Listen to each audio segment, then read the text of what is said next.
door-to-door. Sen Ifeanyi Ubah. Because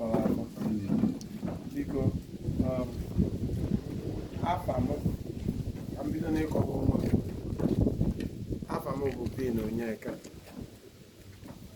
By the grace of God, I'm a Director General Ifeanyi Ubah Foundation. Nankembo, as I'm can my good friend and Allah, Bona. Because a few weeks ago, we'll be there. One of meeting. Next time, the national even my WhatsApp platform is promise here Nanga, the other Nketa. Madam Viva Meta. Okay, you have a debate. Na ABS okay. For some reason, I was a message up at your moy. A teta was meeting now.